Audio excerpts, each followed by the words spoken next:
Hey, good afternoon now. I don't know if the previous video came together or not. I'm a little disappointed, Pivo. Your software is getting a little glitchy. It's not communicating well with a brand new phone. I know there's settings that need it, but it should be able to smart through and keep the connection alive. Your Bluetooth little gizmo there is 4 inches from the phone. It should be communicating it and holding the communication. Anyway, a little feedback for people. You got room for improvement, but I do love the AI follow you camera. All right, so today I'm warming up, getting ready for an upcoming event, Sunday the 16th. Seasoned tennis players are coming together into a playoff match at LTPDI in the Low Country here. So we're playing on clay, team of 6 guys out of our crew of, I've got 11 guys on the team. Some are injured. Anyway, I hand selected the group of players for this one because they have a ton of lifetime of running tournaments, playing tournaments, director of tennis, coaching background, been around the competition longer than some of the other guys on the team that are newer players, and it's all good, right? So anyway, we're going to have fun. And we're going to compete. We're going to try to win a couple little booby prizes that they're giving out. But it'll be a nice event. And if you're listening to this and if you're one of my buddies that just happens to be passing through town, that would be so crazy if you showed up and supported Coach Kirk, your old buddy. Anyway, I'm going to work out on the wall. I hope you guys had a nice New Year and a nice Christmas and that you're trying to stay fit during the winter season. You got to keep hitting balls, people. If you're a tennis player, there's no off season. There's a slightly quieter season. And also, I'm having fun watching and learning. Lately, I've been studying on YouTube the masters of different types of martial arts. I'm not trying to learn any special moves that I might have to use on somebody if they give me a disagreeing call, but I just want to understand the art and the athleticism of what these Kung Fu masters are all about. And it's been fun.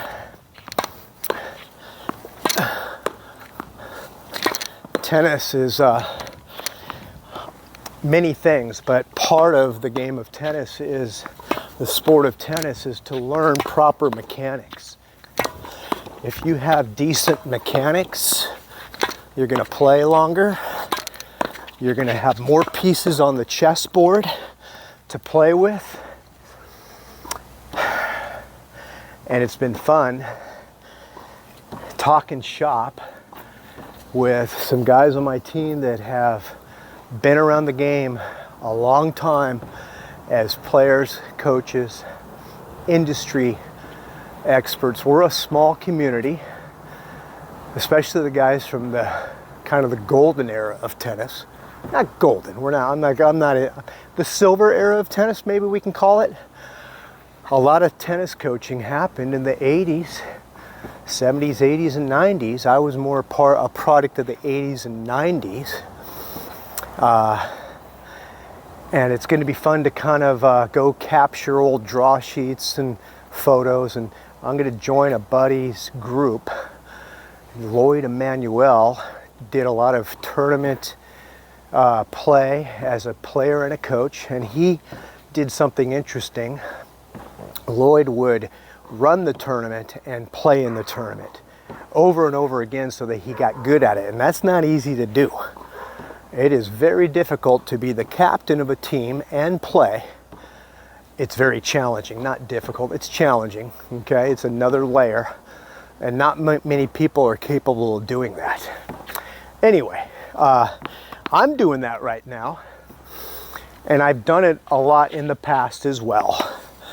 And it's fun, but it's definitely challenging.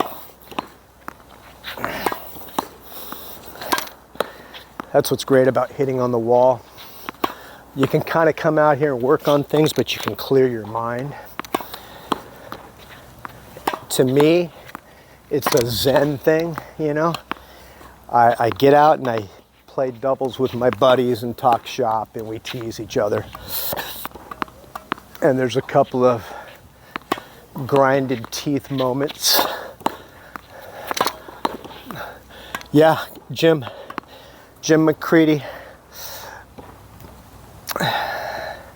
the stringing guru. Jim has probably strung, I don't know. He's going to have to let me know, but I'm guessing he's strung 5,000, 10,000 sticks in his life. I've probably strung a couple 3,000 sticks in my life. I had a stringing machine that I carted around from the 90s. I had an old Gamma pull. So it was portable enough, an old school manual that made it kind of interesting. And I could take that with me wherever I traveled, wherever I moved. And for a period of time when I was very busy in technology, I just didn't have need for it. I had not played much. I was playing maybe once every 6 months just to kind of get out and remember. You know, upon my having tennis gone dormant and technology took off in fire period of my life, I didn't play much, right? And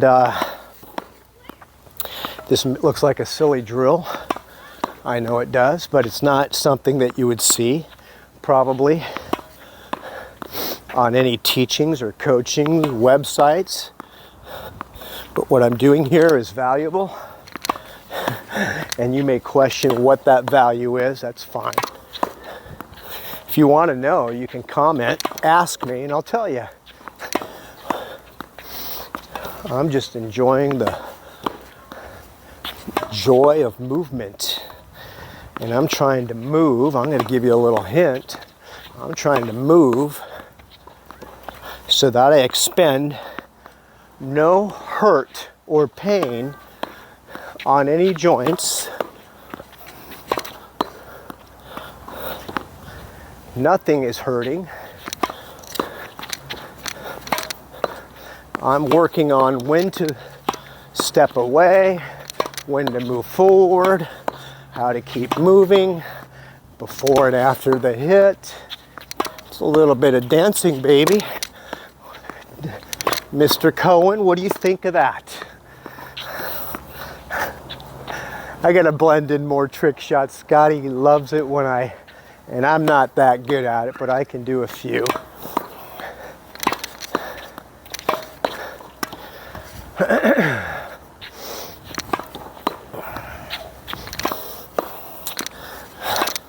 New players haven't had time to develop that skill yet. They're too busy capturing time on the court and trying to learn how to not worry. That's where people get all twisted, thinking that you only improve. You only improve if you play somebody better. Let me blow that myth out of the water. First of all, in my humble opinion, you should be playing compatible tennis 80% of the time.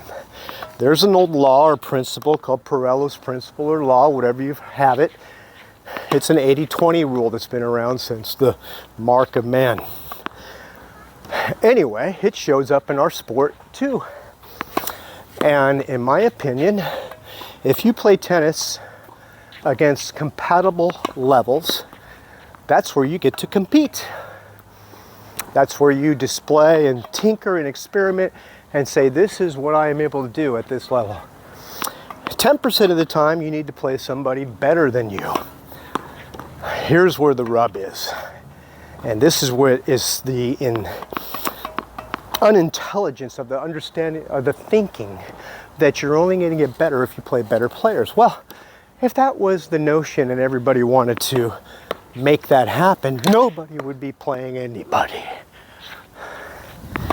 Because on the flip of that is, if you're of the notion that you only get better if you play better players, then you must probably think you get worse if you play worse players.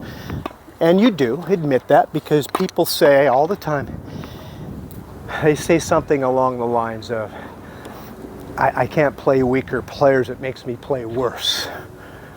And many variations of that same thing being said. And it is at the same time so stupid, and it's gauche, and people don't even think about who they're saying that next to. I heard a buddy, a guy that I know, that I like, that's interesting, who is not tennis intelligent. I'm sorry, buddy, you're not. Because he had the uncouthness to say, in a mix of people that included me and 3 guys that, you know, frankly, they are weaker than I am.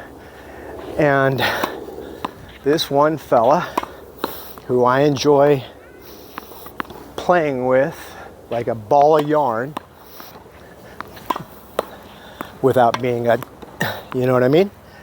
Anyway, he wasn't happy about who he had for a partner.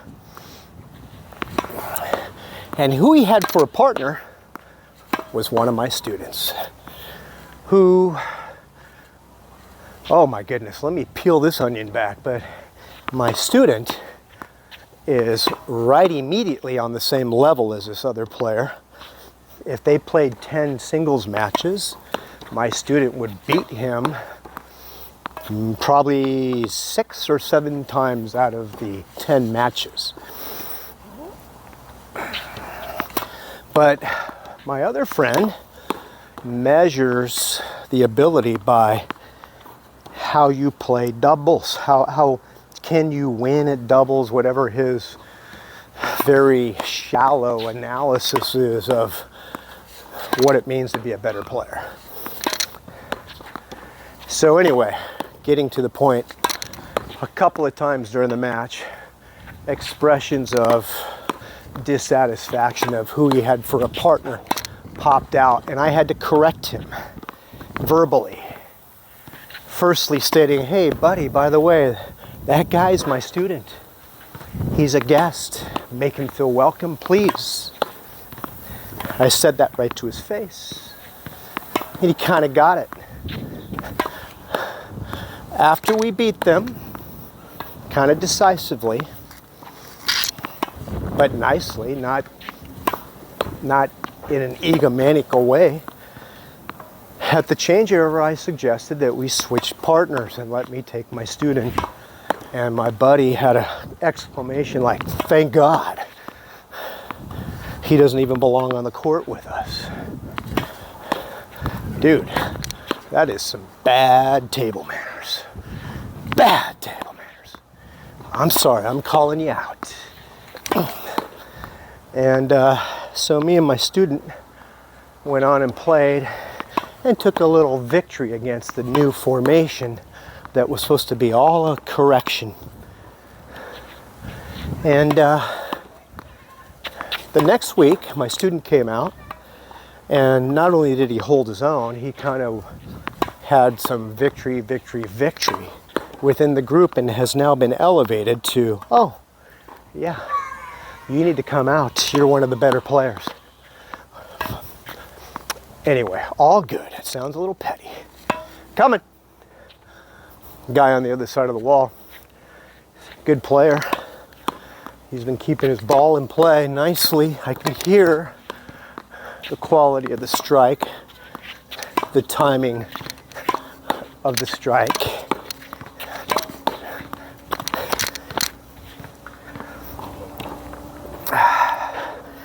The video is holding up nicely. I can see it following me. I hope you guys can hear me. I've been having some audio issues with this mic. Probably gonna have to make a little investment, buy a higher quality. The sound quality is good, but the communication, keeping it glued to the video, has not been good with this I don't know, I think I paid probably 35 bucks for it. It shouldn't be that complicated a technology. I'm not singing, that's not what I'm looking for. I just want a reliable connection so I can put out some content. Scott asked me, and my buddy Scott played at ISU. I coached him along with Rob Ortel, who was the head coach. Hope Rob's doing well. I hope he's back into gainful employment. It sounds like he is. EKU's program went away after Rob built it into something quite nice, and it was sad that it just wasn't supported, even as a championship team. And now I understand they're bringing it back. And I hope he has the position to be the guy hired back. I think he is. Anyway, I'm jumping all over the place. I just wanted to catch up with you guys. Wanted to hit some balls, say hello to some tennis buddies that are working on content. I'm going to join a couple of tennis groups and get some content shared. We can help each other instead of trying to produce the content all the time. A friend can create some content and a reply can be sent with maybe something of value that's related to that post. Lloyd, I'll be doing that with you. I'm thanking you for inviting me to your group. I had some amazing content from my tennis academy days where I carried this stuff around in files and a big duffel bag, and I remember Coach Smith said, this stuff will be valuable to you in the future one day. And had the sense to keep all that material, but it was washed out in a flood in San Francisco, in our garage, in our basement, and I lost it. It was destroyed. Not all of it, but probably 90% of my content that I had carried around for a few decades. That's kind of a bummer, isn't it? My books, I had those elevated, and I have some notes within the books, and I have a small library of textbooks that we studied back at Tennis Tech. But I have the memories and the mechanics that are from that school that I have seen brought onto the YouTube with great success in the disciples of some of the coaches. There's a guy named Jim Klein who is in my tennis technology program, and Jim went on to, I knew he was doing some cool things up in Pennsylvania, Philadelphia, and it's been a while, but one of his students, disciples, has gone on to kind of regurgitate some of the study, a lot of the study, the mechanics, the material that we studied is on full display. And I am so sorry, I can't remember this coach's name. I've watched his stuff and I'll get that to you. I've liked it and shared it. It's interesting as I watch him demonstrate, he's very much like, he's definitely somebody who is from Jim's personality tribe, that happens. That's what's kind of cool about coaching. You tend to get a tribe of followers, not followers, but students and community that can kind of, that likes your brand or personality and how you share the game. And it's a joy, it's a privilege, it's an honor to have friends and clients that are enjoying the journey.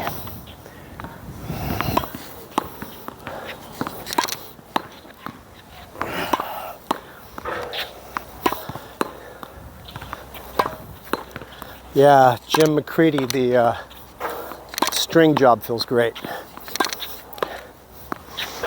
breaking them in right now, getting ready for this tournament on Sunday. Just want to get this stick broken in.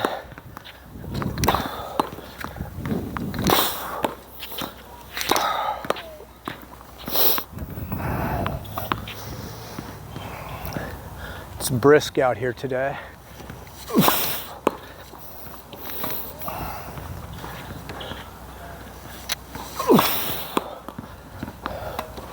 I always start off very slow on serving. On a cold day, things are not limber 100%. Oh. For me, I try to do the exercises and strokes that are kind of all body movement, which is basically ground strokes like you saw me doing, just to get the blood flowing before I start doing any really heavy precision where I've got to have everything lined up nicely, perfectly. See, now I'll speed up my serve a little bit. I'm getting my toss more in line. And also, you see what I'm doing is a truncated backswing. I'm not drawing it back, I'm just setting it halfway already and working on the forward part of the swing.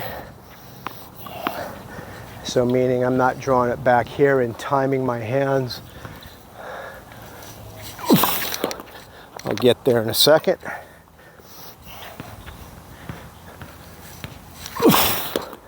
we go.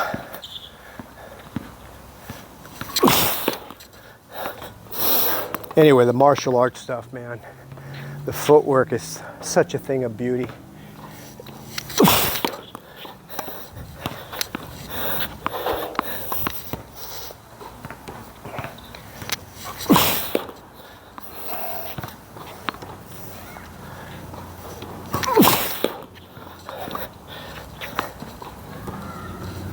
Oh, no, don't hit it.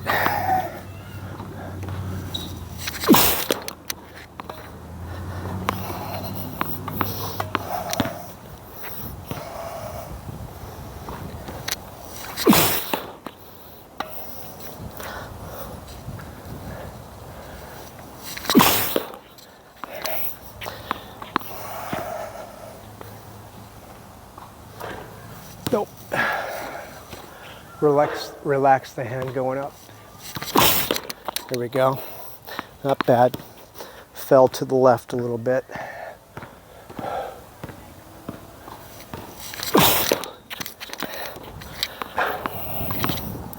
For different serves, there's slightly different fall points. There has to be.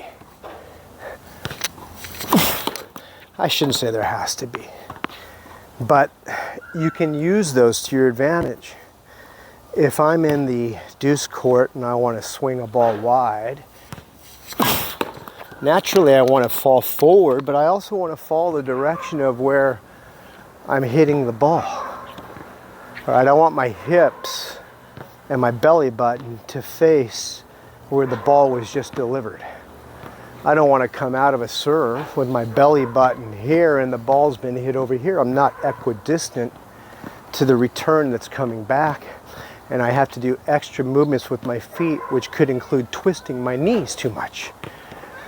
So how you line up in the beginning with a serve is important. I like to make sure that my back foot is parallel to the baseline. And I want my front foot to be at a comfortable stance as if I'm standing at a cocktail party, on balance, comfortable, where I'm not going to get pushed over if somebody bumps into me with their martini. All right, so now when I come out of the serve, if I've made a decent toss, I should be able to turn into it and maintain my balance where my hips and shoulders are facing straight ahead and my head is on a shelf. Now, of course, there's going to be a little fold, right? Right? But if I've tossed too far in front, the fold is going to be too much, and then guess what? I have to lift myself up first before I can start to move. Whereas if I can finish on balance and then move to where I need to move with broad vision the whole time. My friend Nick, my student Nick, that's what you need to learn on your serve. Nick, on your serve, you have a lot of athleticism. You know how to throw a ball, you know how to run, you know, but your body awareness of what happens after you've delivered the serve is important. The components of the swing on your forehand, how you draw the racket back, is important. You need to slow it down. Nick, you're wired like a cheetah. You just want to start moving and running and going and learning from going like a bullet train. You need to learn the art of slowing it down and being very repeat your draw, your initiation, your backswing for your forehand. You're doing an old Ivan Lendl thing and trying to bring that racket around. Dude, that's very hard to do. It's cool. It makes sense. You're so strong, you can just fire a laser off your back foot that goes like a bullet. But when you're running and trying to do that, not easy.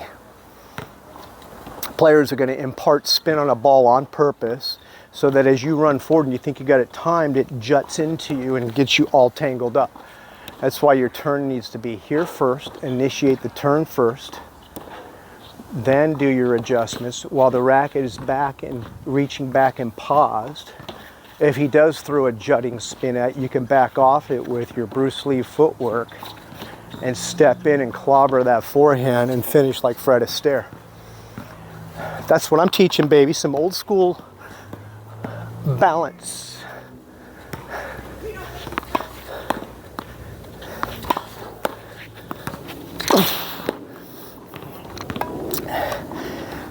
The thing I got to work on that I'm excited to work on, but also a little nervous, because I know when you start hitting the accelerator,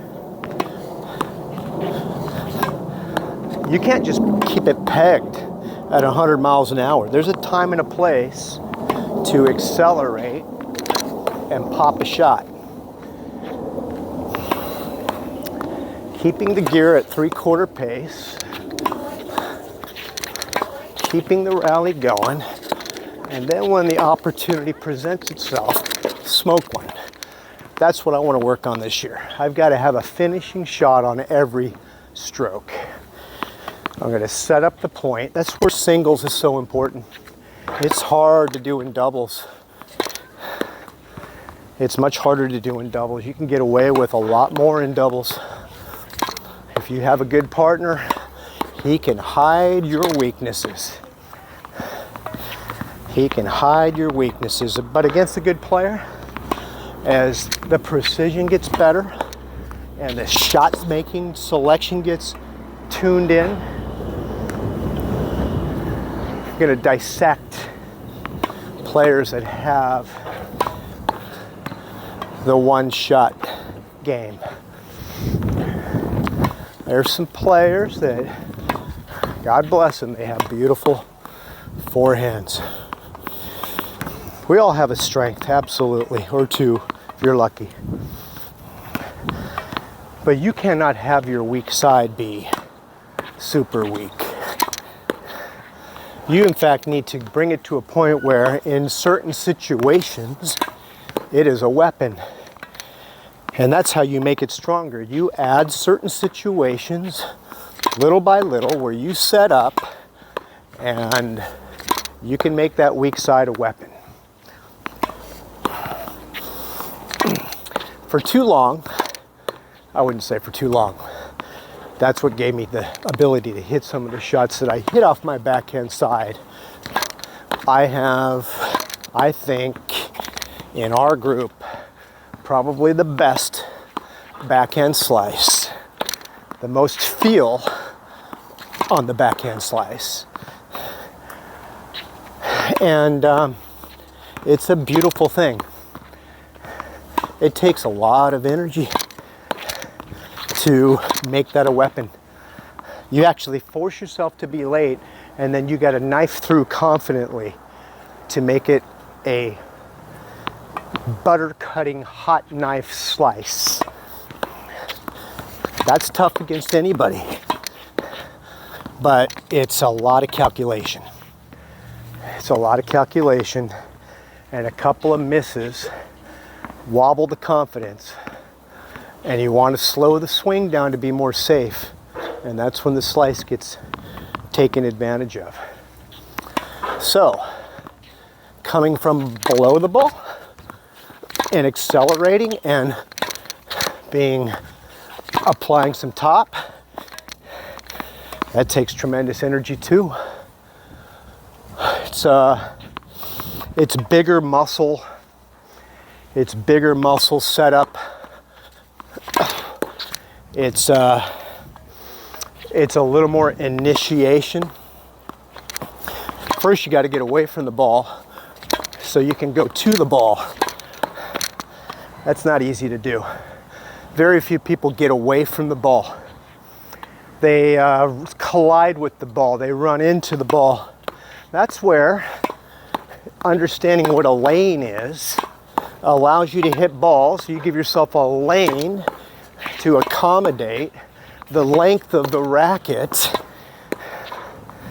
So I want to give myself a lane. I have that very well dialed in on my forehand. That is my weapon. I know the lane on my forehand like my alter ego. The backhand, I've got it too, but the backhand has more variance. More variance, and physicality comes into the backhand. It is the weaker wing because the hitting arm for a one-hander needs to remain relatively locked and straight to become a pendulum and to become more reliable. As you start bending your arm on the backhand, you start inviting a lot of variables. There is some bend on the backhand, absolutely. But you can get away with a lot more on the forehand, in my opinion. For my game, anyway. And I would argue for a lot of one-handed players that's the case. Get away from the ball. I kind of stop moving, guys. I'm talking a lot. I got to keep the feet moving here. And by the way, I'm moving around in these on cloud running shoes. I don't recommend that for the average tennis player. You need more lateral support. But these things are so smartly designed. Running shoes typically are designed to propel you forward. These ones actually have a horizontal lateral stabilization concept built into them. For running through urban environments, cracked sidewalks, uneven pavement, so you're not on a track.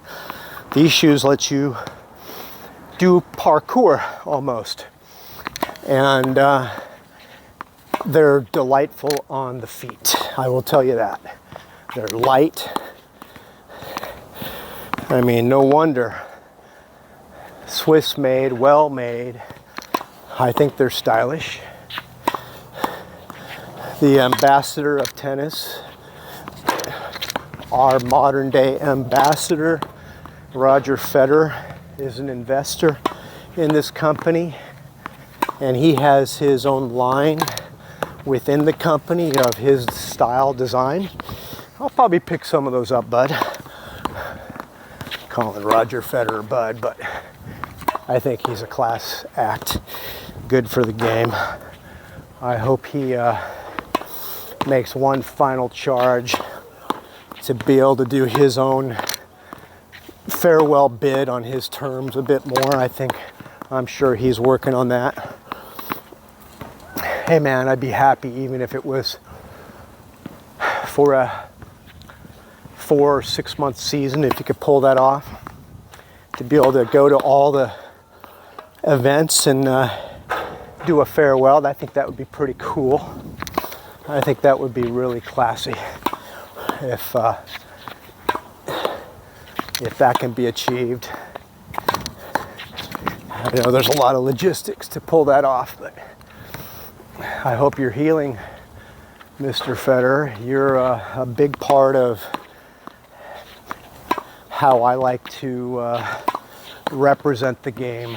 Your personality and your brand of tennis has grown the game and has brought in a much needed infusion of good behavior. Good behavior matters. I was not always well behaved. Pretty well behaved, but not always. And I like to think in my later years of my love for tennis, I've gotten a little better behaved. And you are the epitome and model of how to live a good life and love the game generously. I think it's really cool how you defer credit to so many other people, but you know when to take credit. That's very cool. Your understanding of how to do that. We can all learn from that. Whew. I'm warming up here a little bit now. Warming down, I should say. Don't want to overdo it. I haven't hit on the wall in a while.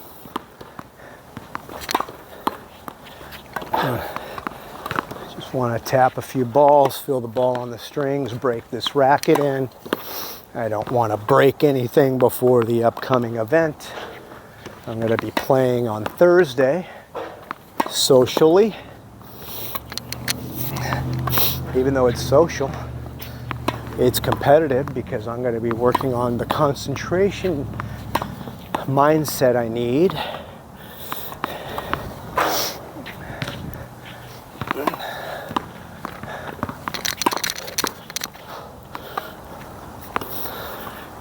Working on it without being too high-strung about it, because it is a social gathering of guys, but one of the guys is an adverse molecule. We just, hey, some molecules don't gel well together. It is what it is. There's no hate. It's just a little bit of when you see each other, a little bit. That's part of life. People are so worried about having to be perfectly in alignment and agreement with everybody. I'm sorry. Some people don't want to be in my little fishbowl. That's all right. And I definitely don't want to be in theirs. Life's too short. But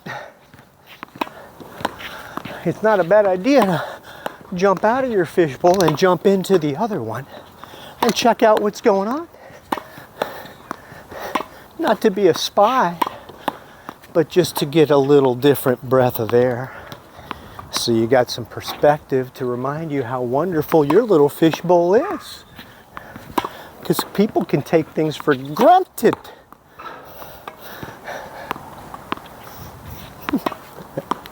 Oh my goodness, I have a lot of funny stories from Indiana State University with my buddy Scott Cohen, who was our #1 player, who shared the post for a little while with Mark Smith. Mark Smith, he was like an Adonis of talent, physical talent. But Mark, my brother, you needed a checkup from the neck up on the court sometimes. You did this thing, and I'm calling you out on it, man. You did this thing called tanking.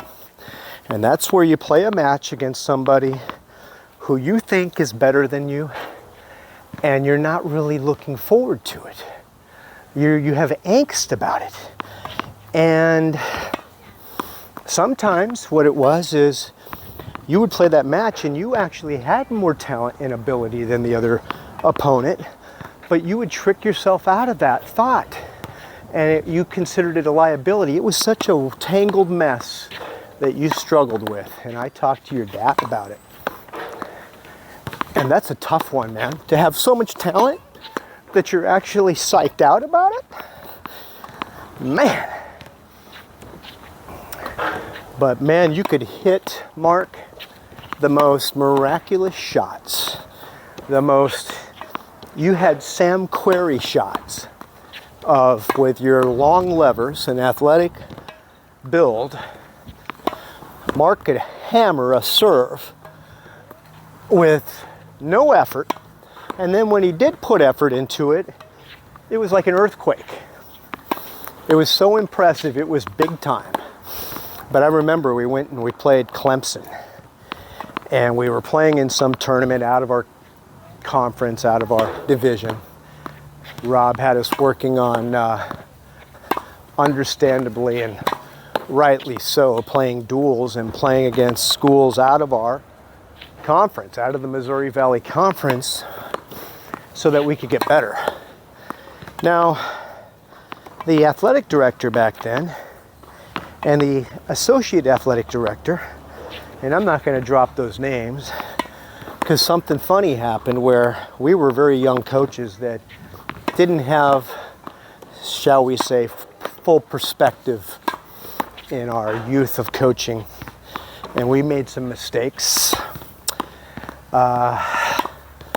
Just kind of like, really? That was your decision? Kind of mistakes. Everything got fixed. Nobody got hurt. There was nothing illegal going on. Just kind of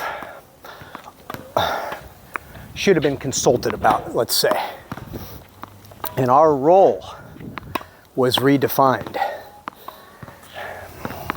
Starting with, you're not supposed to really play out of your conference, because your role in the athletic department at this time is to make sure that the GPA cumulative average is acceptable to NCAA guidelines so that we can be in compliance and get our funding and whatever other goodies come from being a good boy that allow our big sport teams, football, basketball, and baseball, to flunk out.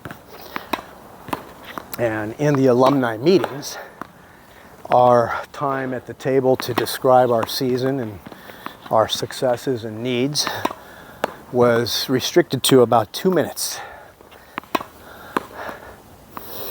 And Rob, I'm going to call you on this, buddy. You didn't always invite me to those things. I don't think you invited me much. That's all right. I was the assistant. But I didn't do that to my assistants. I helped my assistants propel in their careers going forward, future, You see, I see the world as an and world, not an either or world. A lot of people in tennis get territorial. They get territorial, they're worried, they're insecure, they don't have much entrepreneurship to adapt and reinvent and reconstruct, and they're worried. Anyway, I'm going off on tangents, but I'm loosening up now, finishing up, I should say. I know sometimes I don't complete my thoughts. I'm sorry, guys. I'm just kind of reflecting a little bit for 2022. These videos are a large part, an archive of me to kind of spill out thoughts for myself.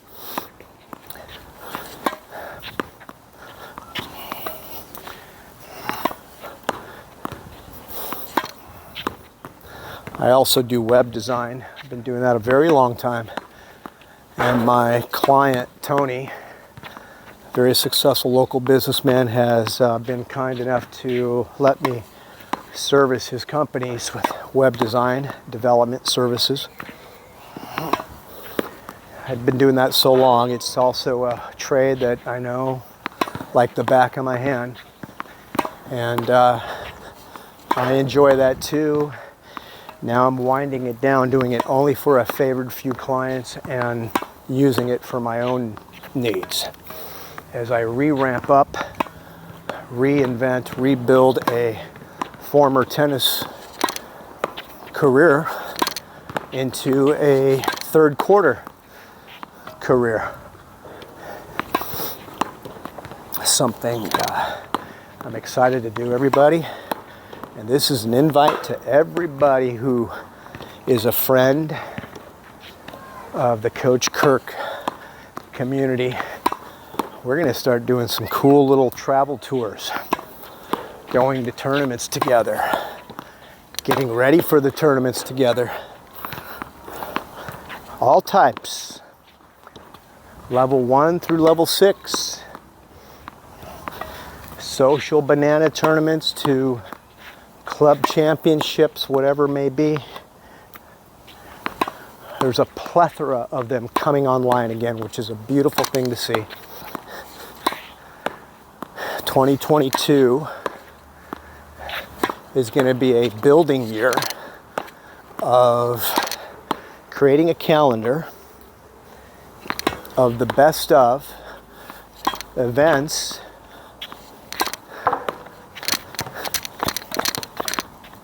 Hello? You got room over there? You need this space? I think he's playing with his music buds on.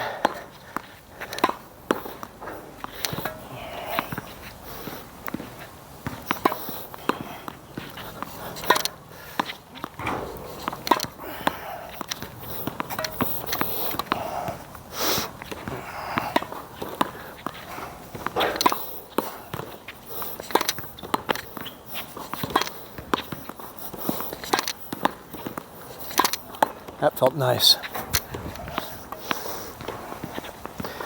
Maybe bring it in for a few volleys. Long video today and still tracking me. Awesome. All right, let's hope that how you doing? Hope the volume is working. Like I said, lately the volume's been cutting out on these videos I've been making. And let's see, that one's too soft. I know this is a no-no to have a dead space in here where I turn my back to the camera. These are raw and unedited videos. I don't really have the time right now to do that. So I'm just kind of trying to stay productive the whole time for you guys. I can't cover every single, ooh, it's bright right there.